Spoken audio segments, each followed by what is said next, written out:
घटना से अपनी बात रखता हूँ। एक बार एक कंपनी के मैनेजर ने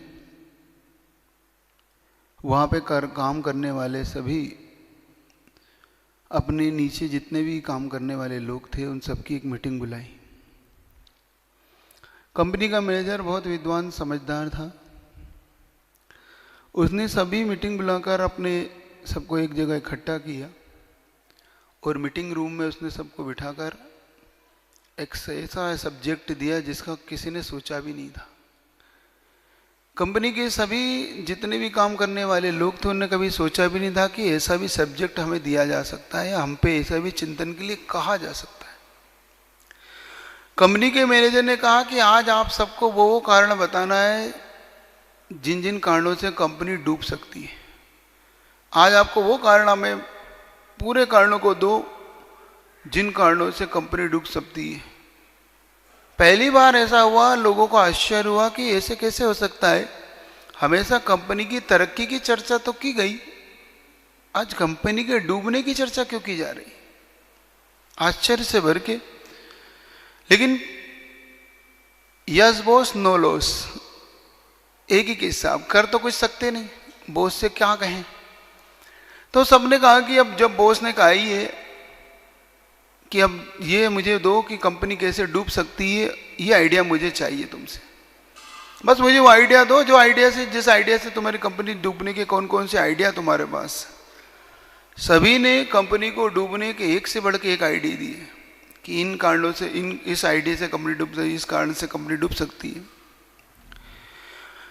बॉस के सामने सबने अपने अपने आइडिया रखे, सबने अपने अपने कारणों को रखे और बॉस ने जब उन आइडियाज को पढ़े, सब जितने भी आइडिया थे एक से बढ़ के एक अच्छे थे, सुंदर थे। बॉस ने उन सब से कहा मुझे बहुत अच्छा लगा, आपके आइडियाज बहुत अच्छे हैं। अब आपको ये एक बात का ये याद रखना है कि जिन जिन कारणों से कंपनी डूब सकती है, जो आपने आइडिया दिया, अब इन पे कभी भी इन आइडिया का उपयोग नहीं होना चाहिए।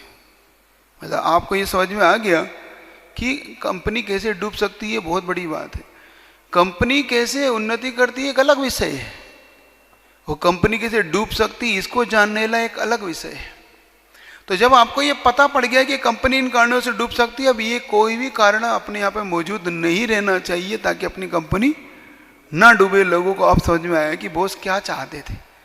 मतलब ये चाहते थे बॉस कि आपका इस तरफ भी ध्यान रहे कि ये कारण उत्पन्न न हो जाए जिससे हमारी कंपनी डूब जाए। आपसे भी यही पूछना चाहता हूं कि आप उन दोषों को पहले ढूंढ लो जिस दोषों से व्यक्ति का जीवन पतित बनता है, जिन दोषों के कारण व्यक्ति का जीवन नरक जाने के लिए उत्पन्न होता है, त्रियंच पर्याय के लिए उपता है, उन सब पापों को जीवन में ढूंढ लो। अपनी यहाँ कहा बिन जाने ते दोष गुणन को कैसे तजिए गहिए। बिना जाने दोषों को आप कैसे छोड़ोगे और बिना जाने गुणों को कैसे ग्रहण करोगे, ये पहली शर्त है अपनी आप। देखो दौलत राम जी छेड़ाला में कहते हैं बिन जाने ते दो। वही बात अगर अपन देखें तो उस कंपनी के मैनेजर ने कही, बस अंतर इतना था, वो कर्म के क्षेत्र में थी और ये बात धर्म के क्षेत्र में। जब हम कर्म के क्षेत्र में इतनी सावधानी रखते हैं कि हमें घाटा ना हो जाए, हमारी कंपनी न डूब जाए, अपनी दुकान ना डूब जाए, हमें ये कार्य हमारा गड़बड़ ना हो जाए जिससे कि हमें घाटा लग जाए, हमें बंद करना पड़े। जब इतना ध्यान हम उस क्षेत्र में रखते हैं जिसमें कुछ समय के लिए होता है या अपने एक जीवन के लिए होती है वो कार्य, क्योंकि उस जीवन भर ही वो काम आता है, जीवन के बाद तो पता नहीं क्या होता है, लेकिन जीवन के समय तक काम आता है। लेकिन जो हमारे अनंत भवों तक काम आने वाली है उसकी तरफ हमारा ध्यान उसकी तरफ क्यों नहीं जाता। हम उन दोषों की तरफ क्यों नहीं जागृत होते जितनी जागृति हमारी अपने कर्म क्षेत्र में, उतनी जागृति हमारी धर्म क्षेत्र में नहीं होती। ये आश्चर्यकारी घटना है। अब हमें यही सोचना है, अब हमें बैठ के आज चिंतन यही करना है। हम उन कारणों को ढूंढेंगे जिन जिन कारणों से मेरा मन पवित्र से अपवित्र होता है, मेरे विचार अच्छे से बुरे हो जाते हैं, मैं अपने जीवन को नरक आयु में कैसे ले जाता हूं, नरक कैसे बना देता हूं इस सुखी जीवन को, और उन कारणों को ढूंढते ढूंढते अपने को उन कारणों को खोज कर फिर यही फैसला लेना जैसे उस बोस ने लिया। जैसे उस बोस ने कितना अच्छा फैसला लिया कि पहले उन कारणों को ढूंढ लुढ़ा लिया, और अब अगर इन कारणों पे अब तुमने ध्यान नहीं दिया तो अब दोषी कौन है? क्योंकि तुम पहले बहाने बना सकते थे कि हमें नहीं पता सर, ये पता नहीं था मुझे कि इन कारणों से भी घाटा लगता है, तो इसीलिए बोस ने पहले निकला ली बात कि पहले अब तुम्हारे द्वारा ही लिखी थे मेरे पास कि इन कारणों से। फिर ये कारण कैसे हुए? बोस ने क्या पहले उन व्यक्तियों से क्या कहलवा लिया कि इन कारणों से दोष हो सकता, इन कारणों से कंपनी डूब सकती है। अब अगर वो कारण उत्पन्न होते हैं तो बोस डबल फाइन लगा सकता है उन पर। क्यों? क्योंकि तुम्हें जब पता था कि ये कारण उत्पन्न हुए, फिर ये हुआ कैसे? ऐसे ही गुरु भी ऐसे ही होते हैं, शिष्य को ज्ञात करवा देते हैं। पहले देखो, लोगों ने बार बार प्रश्न करते हैं कि महाराज ये बात समझ में नहीं आती कि पुण्य की चर्चा की जाए कि पाप की।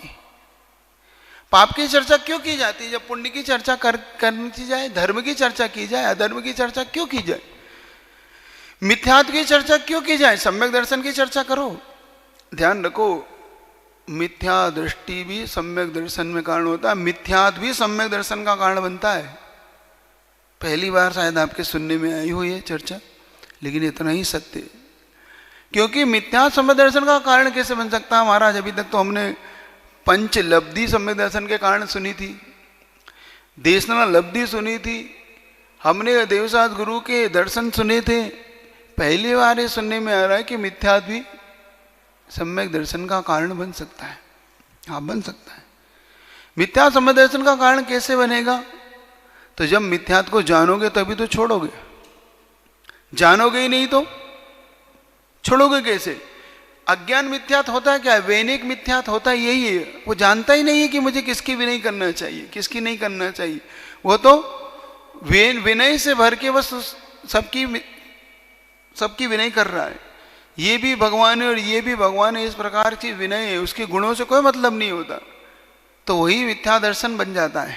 इसलिए कहा कि मिथ्यात्व को जान लेने से भी सम्यक दर्शन की उत्पत्ति होती है। जब हमने ये जान लेते हैं कि ये कारण मिथ्यात्व के, तो सहज हम उसे छोड़ने के लिए तैयार हो जाते हैं और सम्यक दर्शन की प्राप्ति में हमारे वो हेतु बन जाते। बस यही हमें प्राप्त करने के हेतु प्राप्त करना। तो अपने लिए ये समझना है कि जो जो पाप है, क्रोध है, मान है, माया है, लोभ है, ये चारों ही हमारे डुबोने के लिए पर्याप्त कारण है। इन पर्याप्त कारणों के पता करने पर अब हमें किसी से नहीं पूछना, अब हमें कहीं नहीं जाना, हमें किसी से नहीं पूछना कि हमारे डूबने के हेतु क्या है, हमारे डूबने के कारण क्या है। अगर अब भी हमें पता करने के बावजूद भी हम पूछ रहे हैं तो या तो इन कारणों के हमने समझा ही नहीं, या इन कारणों से हमने उपटने का। अब उन्नति के कारण को ढूंढो। अब देखो, ये तो हो गए अपने कारण अवनति के, पतन होने के। अब हमारे उन्नति के कारण क्या क्या हो सकते हैं, इस पे विचार करें। तो अपने उन्नति के जब हम कारण देखते हैं तो ठीक जो पाप हैं उनसे विपरीत मन चले जाए तो पुण्य हो जाता है। जो पाप के कारण थे, जो पाप थे, वो उनसे ठीक चले जाओ विपरीत तो पुण्य हो जाता है। जिन सीढ़ियों से हम ऊपर चढ़ते हैं उन्हीं सीढ़ियों से नीचे उतर जाओ, बस एक ही मार्ग है। जिन सीढ़ियों से आप नीचे उतर रहे थे उन्हीं सीढ़ियों से ऊपर चढ़ जाओ तो आप मंजिल पे पहुंच जाते हो। और कुछ नहीं होता, कुछ नहीं करते हम, कोई आश्चर्य भरा काम हमें कुछ भी नहीं करना है। देखो, कोई आपको कोई नई चीज नहीं बता रहा हूँ, ये सब आप करते हैं, बस आपको करने के तरीके बता रहा हूँ कि आप जो अभी तक करते हैं बस वो करते रहो, लेकिन ठीक विपरीत करने शुरू कर दो। क्योंकि जैसा आप कर रहे थे वो सब पाप के बंध का कारण था, तो इससे ठीक विपरीत जो पुण्य बंध के कारण आपके बन जाएंगे। हिंसा को छोड़ दो, अहिंसा को अपना लो, यही धर्म है। झूठ को छोड़ दो, सत्य को अपना लो। चोरी को छोड़ दो, अचोर को अपना लो। कुशील को छोड़ दो, ब्रह्मचर्य को अपना लो। और परिग्रह को छोड़ के अपरिग्रह अपना लो। यही पुण्य के बंध के कारण है। जो नरक के कारण थे उन कारणों से ठीक विपरीत अपने लिए उन्होंने मनुष्य आयु और देव आयु के कारण बताए। अपने लिए बहुत आराम बहुत परिग्रह नरक बंध का कारण है तो अल्प आराम और अल्प परिग्रह मनुष्य के कारण है। तो आज अपने लिए यही समझने की आवश्यकता है हमें। इसीलिए दृष्टांत दिया कि जो हम पापों में लगे रहते हैं, हमारे लिए घाटे वाली चीज कौन सी है? हमें घाटे किससे हो रहा है? सही दुकानदार अपने घाटे की तरफ जरूर